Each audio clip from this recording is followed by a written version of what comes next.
Hello everyone, and thank you for joining this digital event dedicated to Ukrainian culture and Ukrainian literature of nowadays. My name is Evgenia Lopata. I'm a culture manager, publisher and translator from Chernivtsi, Ukraine. I'm head of International Poetry Festival, Meridian Czernowitz, which takes place since 2010, every first weekend of September in West Ukrainian city called Chernivtsi, and aims to develop the relationships between Ukrainian and European poets, writers, intellectuals and journalists. I'm also a program manager, the head of the program at Paul Celan Literature Centre, the literature house in the heart of the city of Chernivtsi, dedicated to the big poet of our city, Paul Celan.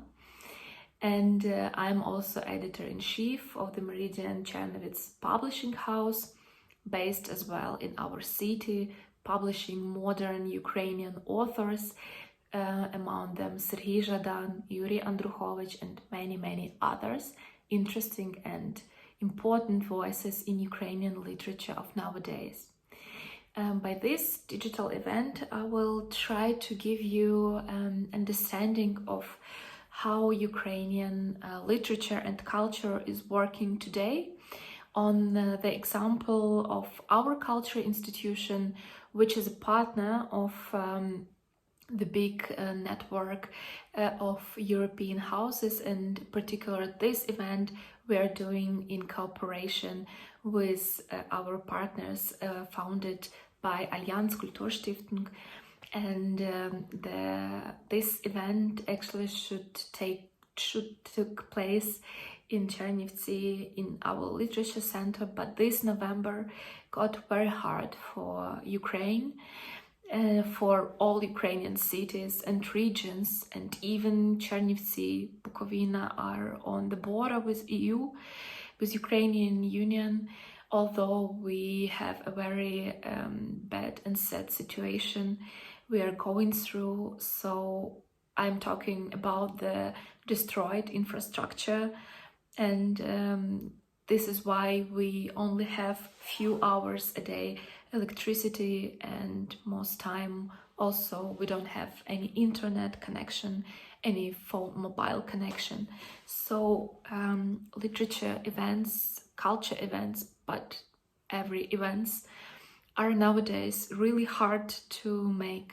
So we were trying to still make the digital event, being me and the authors in very different cities, but we will try to do our best for you, spend these minutes getting information about Ukrainian culture movement today.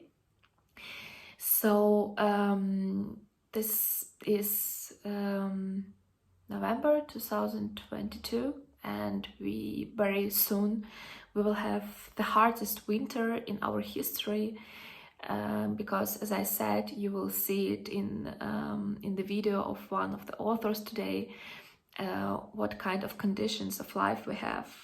To make this video, I was trying very hard to get light and to have the possibility to arrange even a small video on YouTube, but still for now it's very hard to work, and that's why it's also very important to keep you guys informed. What are we doing and why are we doing this? So, as you know, the date 24th of February 2022 changed our lives into before and after. So this was also the day we our all plans and dreams were destroyed. As example of our institution, I will present today both of them, the Paul Celan Literature House, which is basically a part of our big international literature corporation called Meridian Czernowitz. So that's why we are literature house, a publishing house, festival, and we are also doing a lot of international projects dedicated to promotion of Ukrainian culture abroad, as well as cooperation between Ukraine and European countries with the aim of development, with the aim of culture exchange, and we are doing this since 2010. I'm doing this personally since 2013, and my big career started in 2014 as the war in Ukraine started. So I'm in this profession, how to say, the whole wartime. So I don't know how to work in the conditions where there is no war.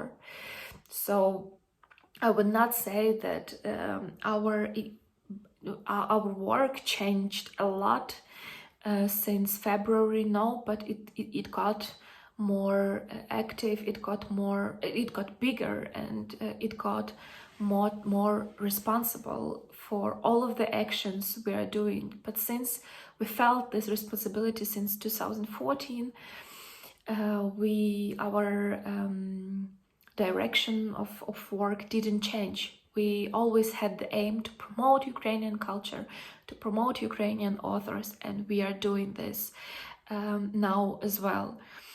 So the February started for us with the news that obviously all of the culture all the financiation for culture in Ukraine will be cancelled, since all the money will go to the army, will go to the support of refugees, and this is also right thing to do. And we had the full understanding that we will not have any financiation, which wasn't for us a big disaster, since we are we know how to work in crisis moments. So, but still we got the information that our big project we were preparing will not take place. This project calls Book Capital of Ukraine. This was the big competition of Ukrainian Culture Foundation, and our city, thanks to cooperation between our literature corporation and the city of Chernivtsi, made the application, and we took the first place in this competition. So 2021 should be for our city, for us, the book year, and this is kind of like UNESCO City of Cultures and so on. So it's like a title, but is connected to many events dedicated to Ukrainian literature in the city, in Ukraine in general, and abroad.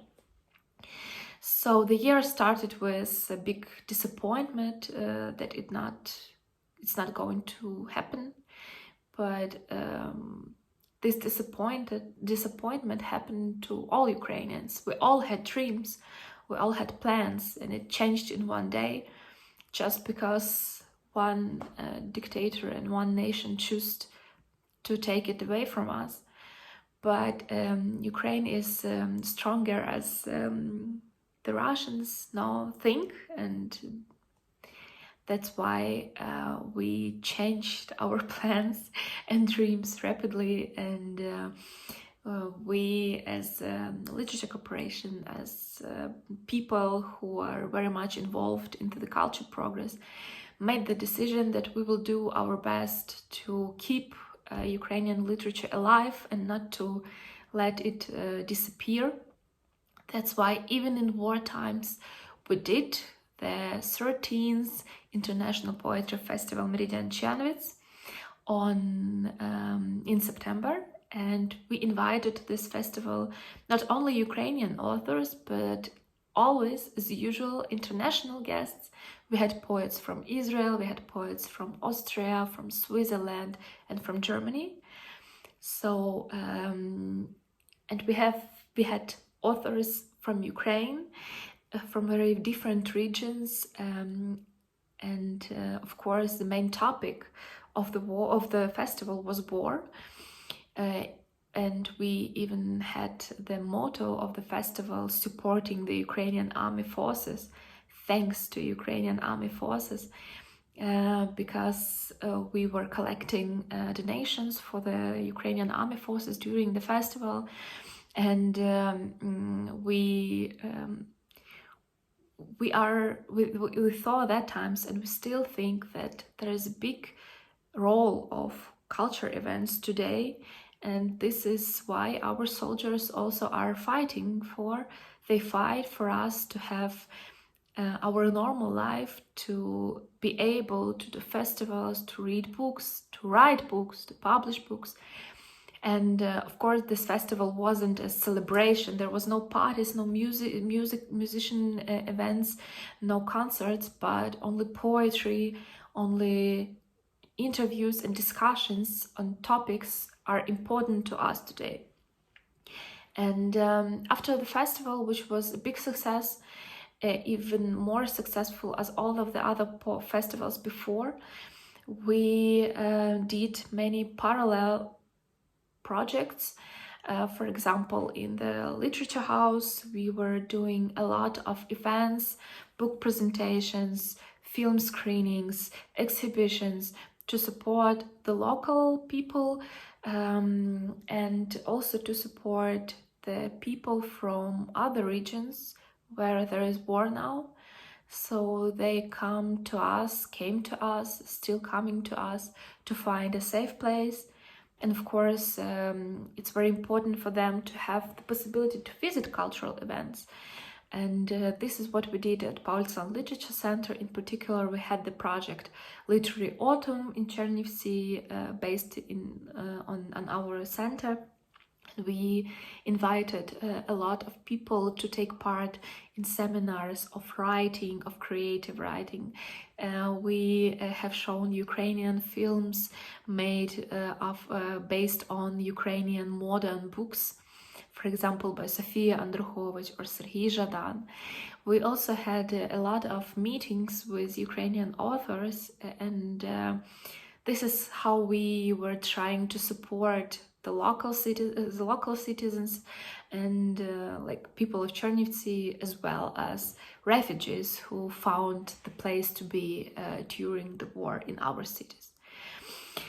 The other big project was and is for us the Literature Network. This is the network of 14 Ukrainian cities connected with literature. We started this project actually in 2015, when the war started and was in active phase. We connected that times 33 Ukrainian cities into one network. These were culture managers, cultural institutions. So our aim was to connect all these people inside Ukraine, so they know each other, they can work with each other, realize projects. And this is what we created that times. And of course, the hard times, they give us the need of being together, and we connected these 14 cities again. And since September till now, and also in December, January and February, we are organizing literature tours for Ukrainian authors into these different 14 cities, with performances, with readings, with concerts, as well as we are supporting the local authors from all these 14 cities. We are giving the possibility for the local author to perform in their cities and to communicate with their audience. So we basically did this network and found financiation to support all these people, of course with financial point, because many of experts are going abroad now, saving their lives, searching for safer places. And our aim was to support people who are staying in Ukraine in their work, to support culture, to make possible to do these events, to invite people to read poetry, to read new books. And this is what we did, and this is what are we doing now. And I have to say, I'm I'm enjoying this event, seeing pictures and also traveling a lot with authors together to these cities, because it's very much important now to talk with people who are staying in their cities, and not to forget that central Ukraine and south of Ukraine and also north of Ukraine are now different, are dangerous places to live, because we never know what happens in our cities tomorrow, as well as in Chernivtsi, of course. We are not saved from any bombs and from our sky. But these cities near to the front line are, of course, in most danger, and it's important to communicate with people there, to support them, to talk to them, to hear their stories, also to collect these stories, and how I said, to read books. That's why, as a publishing house, we, of course, didn't stop our work, and we published already 4 books since February. The first one was the book of short stories by Andriy Lopata. The second one was a poetry collection by Katerina Kalitko, poems about war. The manuscript of this book was changed, and there are a lot of new texts written after February 2022. And then also we did 2 books by Srijadan, and now we are working on the other very important publication, which I want to focus on, because with this literature network, how I said, we are supporting the literature infrastructure, culture managers, designers, editors, moderators. But it was also very important for us as a corporation to support Ukrainian authors who are staying in Ukraine, writing texts. Even we know it's very hard to find words now to write something about the war, but still we were sure that people will have the wish to do it. So our task was to find money to give to the author, so they can get something for writing and have something to live with, because the crisis is very global. We all mostly lost our jobs, and this is also about surviving, and very easy about having food for, I don't know, having money, for food, for clothes, for your children to be warm and not hungry.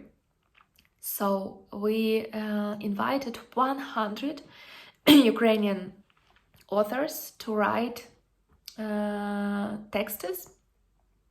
We didn't have any special topic, like a task for them, write about this and this. No, we gave them freedom to choose what they think is important to write about now. And 100 Ukrainian authors are writing texts for the book, which title is State of War. This book will be published as edition in 2023 in Ukrainian, but also in English language, as well as we will have the online anthology. Very important thing, we will translate all of Ukrainian texts into English, because it's not only about writing text and about having this text as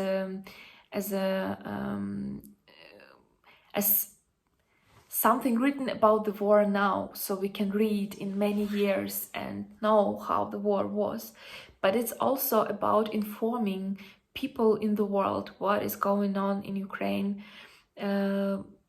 to tell our story written by contemporary writers. Many of them are having a very personal experience, which they are describing. And now this is a high time to come finally to these texts I want to present to you, because I choose this text and I choose these authors So you can see how the situation is from the very child, like from how is it's going when you have child and you are in war. How is it when your child is already a person in, I don't know, 20 years old? And how is it if you are a child of someone during the war and your parents are in the region very close to the war? So I am very happy to present to you today 3 authors. First one will be Khrystia Vengryniuk from Chernivtsi, from my city. The second one is Andriy Khayetsky from Odesa. And the third one is a writer, Ganna Uliura, originally from Mykolaiv, living living many years in Kyiv. And you will hear these texts. The translation, the English translation, will be available in subtitles, so you can read, but you will also have the possibility to hear the wonderful Ukrainian language. This is the case by Khrystia and Andriy, and by Ganna I will read her text myself, because Ganna is now with her mother in Mykolaiv, and the situation there is very hard, so she has really no possibility even to take a short video with no internet and no light. But you will also see that in Chernivtsi there is no light as well. So 3 different texts, but they are all connected with our life today, which is not easy. And now I ask you to hear to these stories of 3 different writers from Ukraine. Вітаю, друзі! Прошу вибачення за таке темне відео. На жаль, сьогодні в Чернівцях ще світла не було, то намагаюся записати в тих умовах, в яких ми живемо вже останні 2 тижні. Есей «Ця війна назавжди. Чуєш, Софі?» Я починала писати цей текст уже кілька разів, але зависала, і так минали години. Зазвичай це відбувалося вночі, коли ніхто не бачив, як я стаю соляним стовпом і не можу поворухнутися. Лиш очі наповнюються і стікають, знову наповнюються і знову стікають. Увесь цей час переді мною марево. Мале, голеньке 3-річне дівча із зав'язаними ручками за спиною. Її вбили рашисти в перші тижні війни на Харківщині. За нею починає крутитися безкінечна фотоплівка кадрів. Хлопчик у блакитній ковдрі, якому був лише рік, і батьки, що ридають над ним, жовто-зелене тіло немовляти у підгузку в підвалі. 3 дівчинки біля будинку в Маріуполі, яких через кілька днів убило снарядом. Я бачу 4 синів фотографа Макса Левіна, якого закатували неподалік від Бучі, і хлопці залишились сиротами. Я бачу зґвалтованих маленьких дітей, деяких з них ще не вміють навіть ходити. Тоненькі ніжки з кросівочками дівчинки Лізи, яку вбило ракетою. І ці візочки на вокзалі Краматорська. Коли весь світ у лютому говорив лише про те, що Росія нападе на Україну, я була у Чернівцях, а мій чоловік Іво у Софії. Він болгарин, але поспішав повернутися в Україну до війни, щоб встигнути, щоб пропустили на кордоні, щоб ми могли бути разом. Встиг. Пропустили зі здивуванням, мовляв, ви що, збожеволіли? Сидіть у своїй Болгарії, тут не знати, чого чекати. Почалася війна. Ми справді не знали, чого чекати, і так не само не знали, що робити. Я хотіла залишитись в Україні і допомагати, чим можу. Та існував один важливий нюанс, що змушував задуматися. Я була на 9-му місяці вагітності, а вороги вже заходили під Київ. Це зараз ми можемо говорити, що у Чернівцях безпечно? Знак питання. І нема причин тікати. Але тоді ніхто цього не знав, і навіть чернівчани масово виїжджали за кордон. Щойно прийшло сповіщення в групі достовірних новин фронту.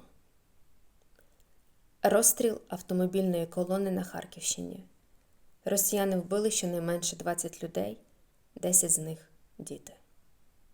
Це вже не біль і навіть не відчай, це суцільна діра, повінця наповнена горем, найбільшим горем світу, щоденним убивством невинних дітей. Минуло кілька годин, у яких я знову просто провисала над реальністю і намагалася повернутися до слів. Та їх наче нема більше. Їх не залишилося. Біль убиває найпершим, найкраще в нас. Слова, слова. У ці дні страшного лютого я тримала своє дитя в лоні, обгортаючи тремтячими руками, і дивилася в новинах, як мами тримали своїх діток, тікаючи з Ірпеня, Бучі, Маріуполя. Комусь не вдалося втекти. Дітей розстрілювали просто як мішень. Щойно прийшло оновлення новин. Поліція встановила кількість жертв обстрілу колони. Серед загиблих вагітна жінка і 13 дітей. Я продовжую писати через добу, бо просто не могла раніше. Я все шукаю відповіді на десятки запитань у моїй голові. Як так може бути, що на 8-му місяці війни впритул продовжують убивати дітей, жінок, вагітних? Чому ця новина не облетіла світ як теракт? Чому світ не може зупинити це? Новини збивають мене з ніг і з думок. Я ніяк не можу повернутися до розповіді, але спробую.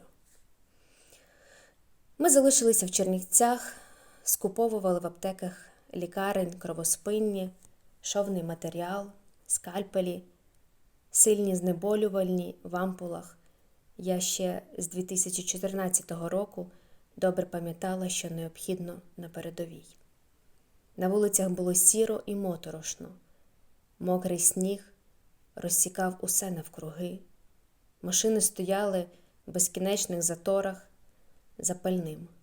Нічого не працювало, гули сирени.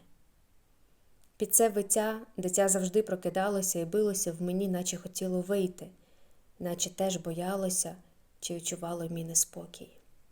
Я гладила донечку і просила пробачити за те, що вона не встигла навіть ще народитися, а вже знає, що таке страх і печаль.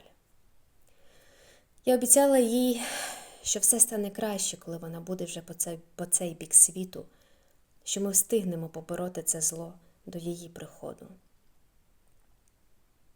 Софійці вже 6 місяців, а я досі не виконала свою обіцянку. Ми не в силі.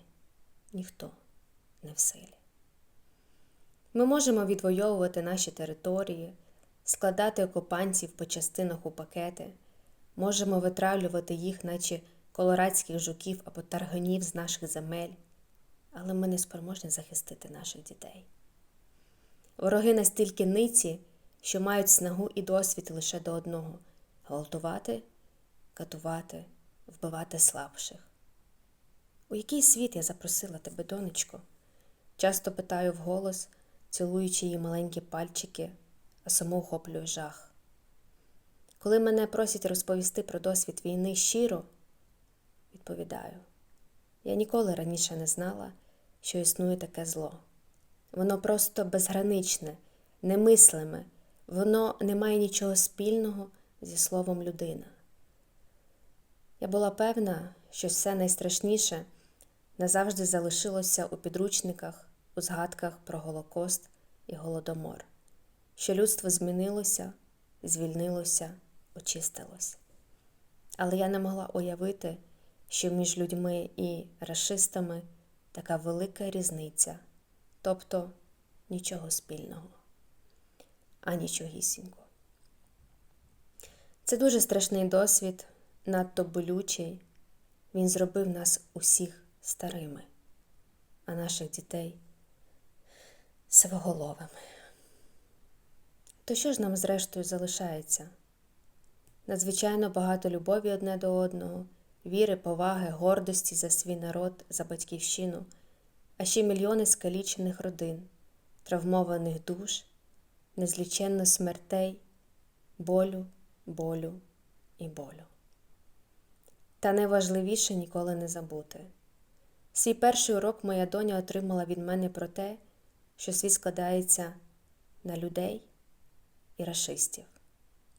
Не знаю, що вона зрозуміла з цього, але я повторюю і нагадую, щоб вона виросла з цим знанням. Так само елементарно, як чистити зуби або взуватися.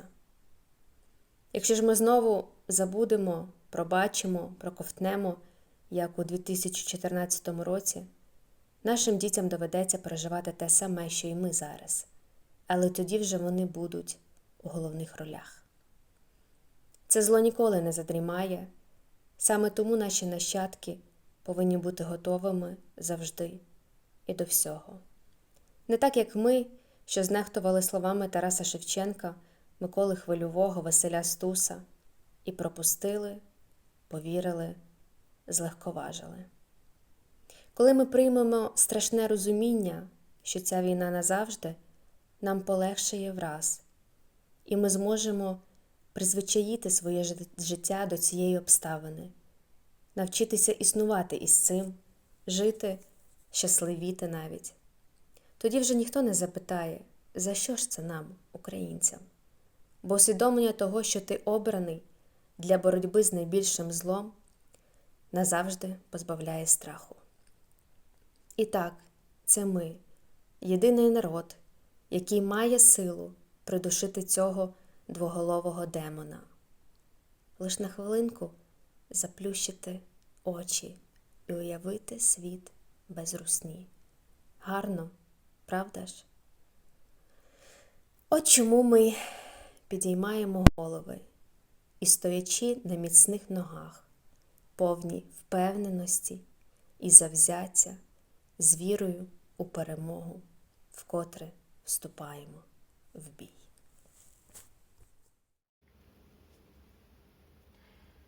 До сина. Я сидів навпроти моря і вдивлявся в абсолютно чисту лінію горизонту, де ще навесні виднілися обриси ворожих кораблів, які тримали місто під прицілом. А тепер там зрідка можна розглядіти на рейді суховантажні судна, що прямують до порту або за товаром. Того вечора горизонт був порожній.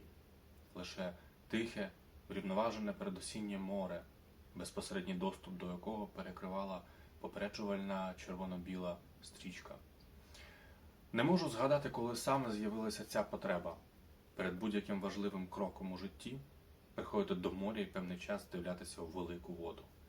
Не так задля прийняття виваженого рішення, як для насичення силами та морським бризом уже прийнятого. За кілька годин до цього мені подзвонив старший брат і сказав: скоро осінь, їм потрібна нормальна автівка, є підходящий варіант, ми зможемо попросити допомоги у людей. Брат постійно тримає зв'язок зі своїм старшим сином, який на війні. В одній з коротких розмов брат дізнався, що транспортний засіб у хлопців практично без гальм і загалом не в найкращому стані. Належне авто знайшлося. Питання лише у коштах. Сидячи навпроти моря, я думав, що мені завжди імпонувало слово «толока» і за звучанням, і за суттю. Саме у сенсі спільної праці заради досягнення результату. З дитинства, яке в мене минуло у невеличкому селищі, я спостерігав за тим, як спільними зусиллями готувалися поминальні обіди або навпаки накривалися святкові столи. Як сусіди допомагали у скрутних ситуаціях одне одному, навіть якщо до цього через якісь дурниці ворогували. Ця суперздібність, здається, закладена в нас на генетичному рівні. Саме тому під час Революції Гідності люди віддавали на Майдан усе, що мали, усе, що було потрібно для підтримки протесту. Саме тому в 2014 році, у перші місяці війни, українці буквально відновили армію з руїн. Саме тому, з першого дня повномасштабного вторгнення у лютому 22-го, українці, як бджоли, згуртувалися і розділили між собою напрямки допомоги. У кожного є своя роль, своє місце, своє завдання. Яскравими прикладами слугують історії з містечок, селищ та сіл, де місцеві жителі ледь не голими руками зупиняли колони ворожої техніки.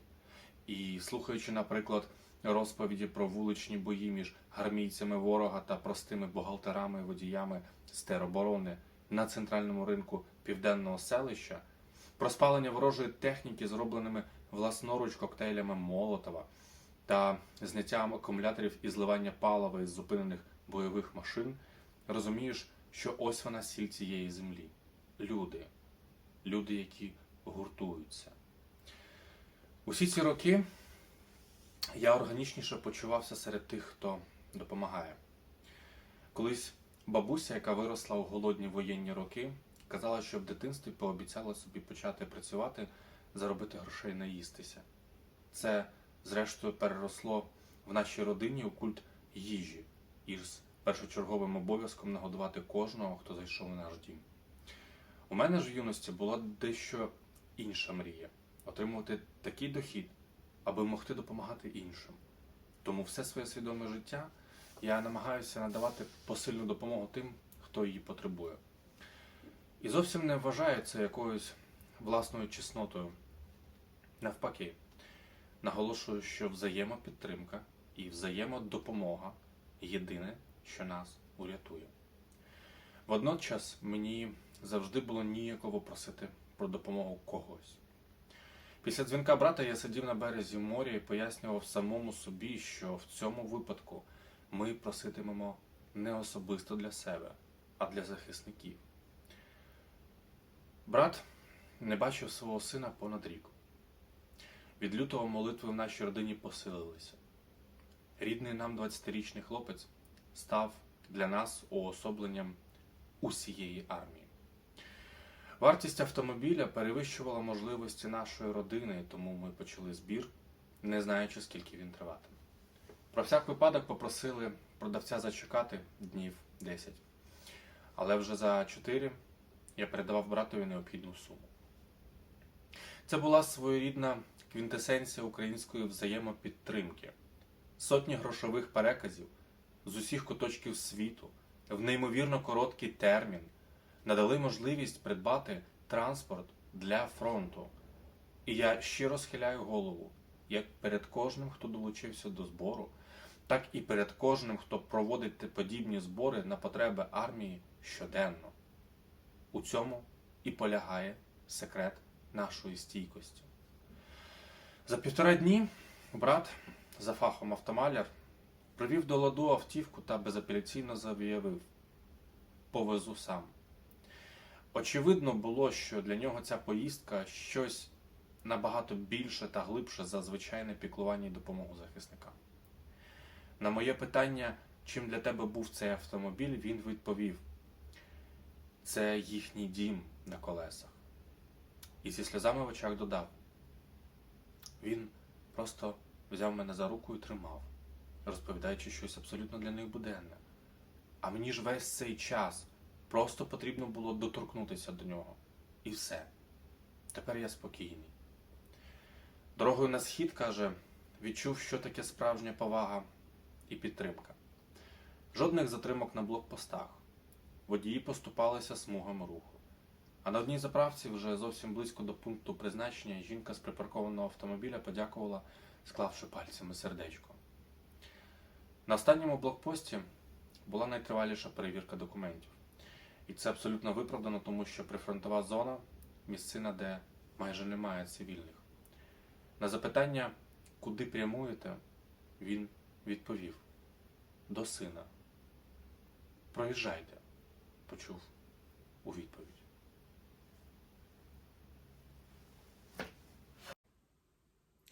Ганна Улюра.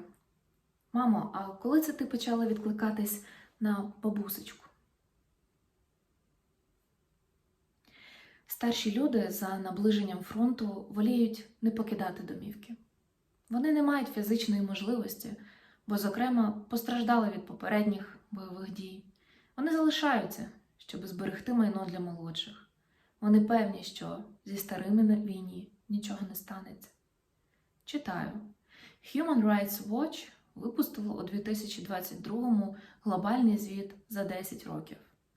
No one is spared. Abuses against older people in armed conflict. Там і про Україну є. Пишуть, що пенсіонери на Сході не отримують належних виплат. Звіт оприлюднили 23 лютого. Тепер би пункт про Україну був інакшим. Висновки глобально б не змінилися. Нам треба серйозно поговорити. Від цих слів серце засудомило, а ми ж уже мали не одну серйозну розмову. Ми вже звикли прощатись назавжди щобесіди. Доця, де ти в моїй квартирі сховала шоколадку? Бо я не вірю, щоб ти десь не заликала шоколад.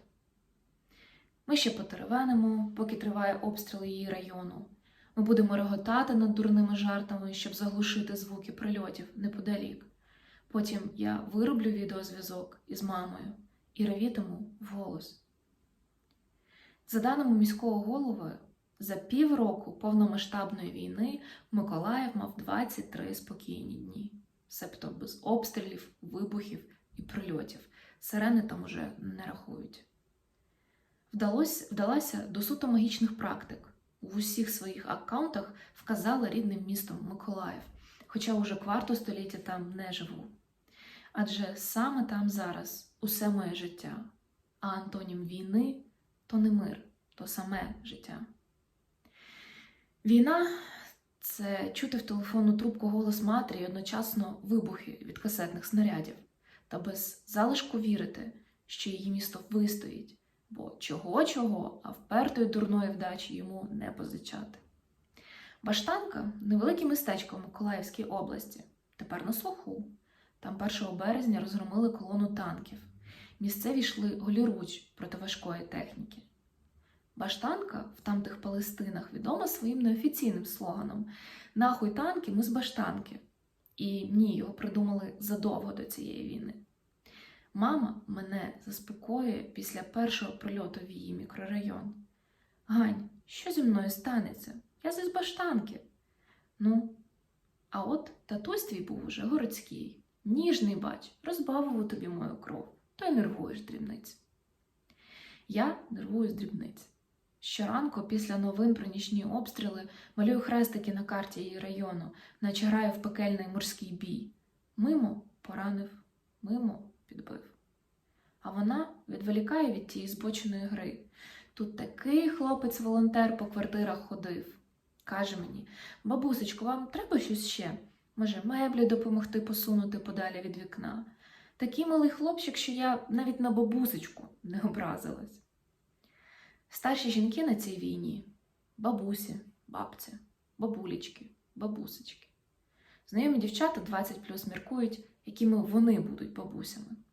Скупими на слова і зовнішні прояви емоцій, запасливими і бережливими, сконцентрованими на виживанні близьких, якими ж крутими старенькими вони будуть колись.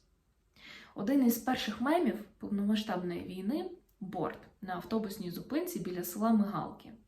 «Суки нахуй з України і нашого села. Баба Надя».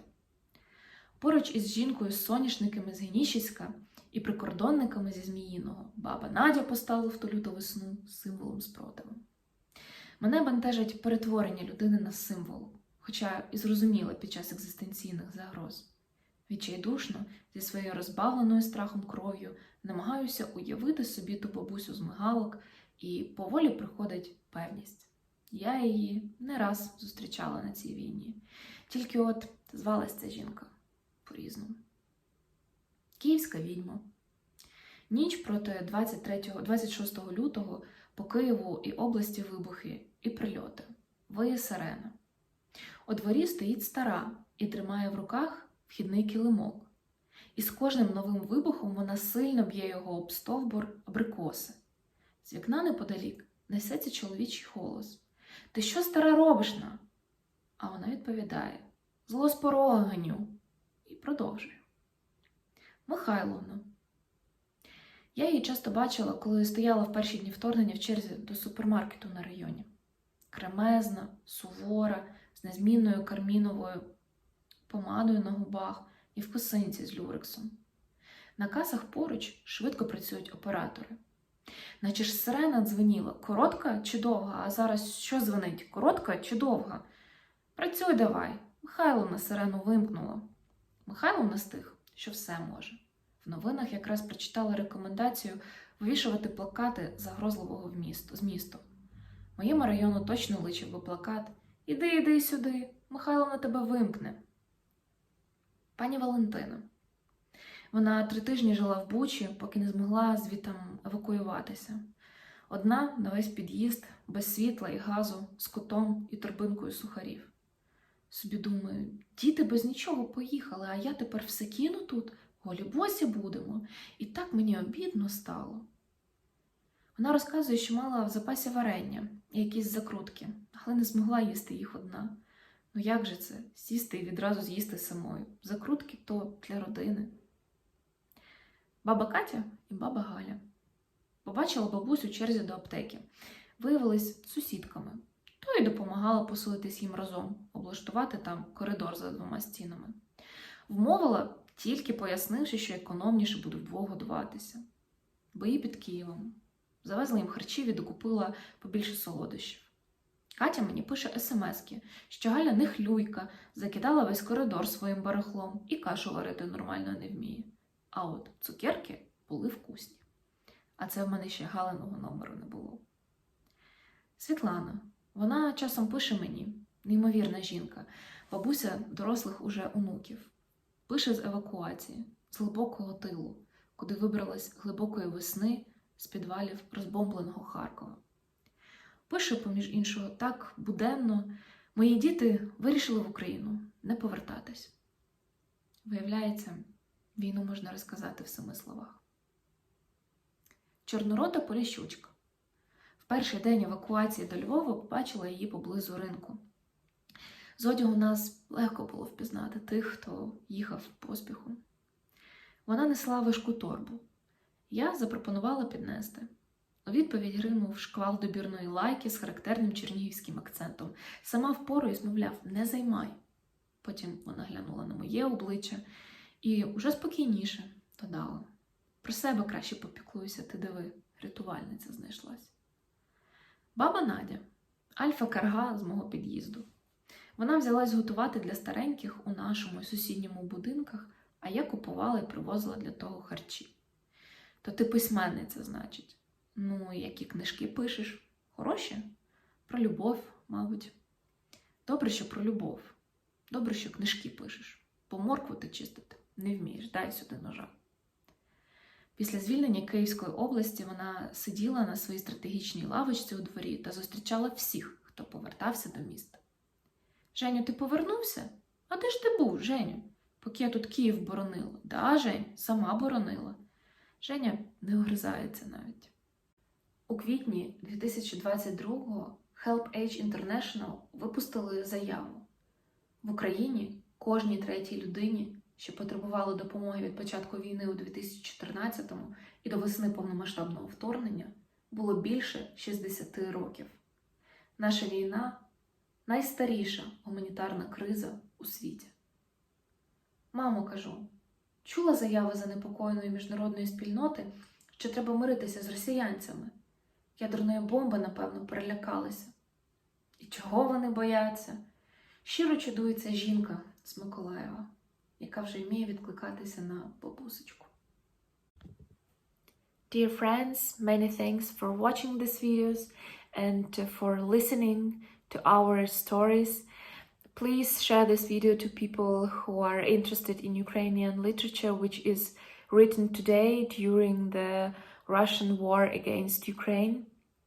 I am very thankful to our partners and for this possibility to make a short event talking about Ukraine. Thanks to Allianz Kulturstiftung for funding this. And the book will be, the text you heard from will be published in next year, but already today you can go on our website, meridian.com, and you can find there other texts written by other authors on English from this anthology. Please, I'm inviting you to read these texts. The book will be published and we are very happy about this. I want to use the possibility and to thank USAID for supporting this edition.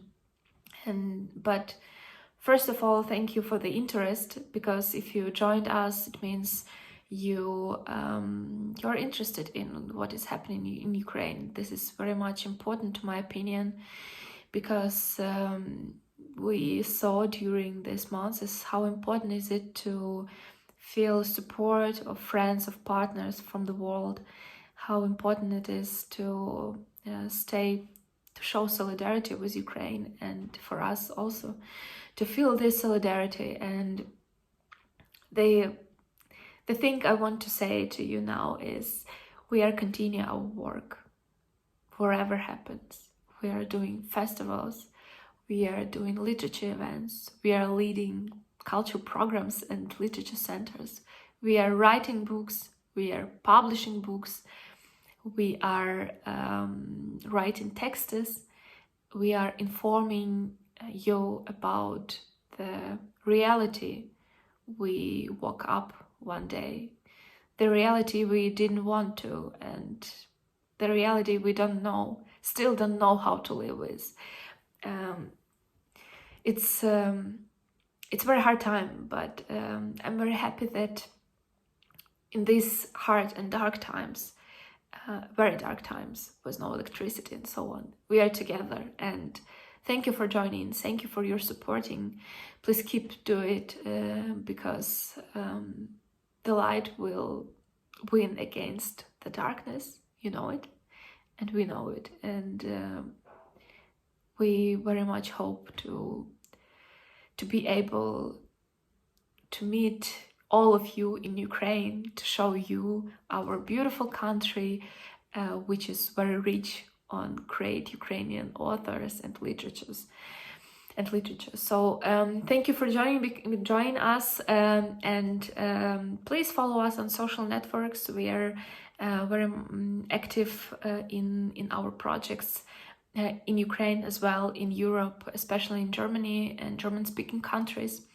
So thank you once again, and very, very kind greetings from Meridian, Czernowitz, from Paul Celan Literature Centre, from Ukraine to all of you. Thanks.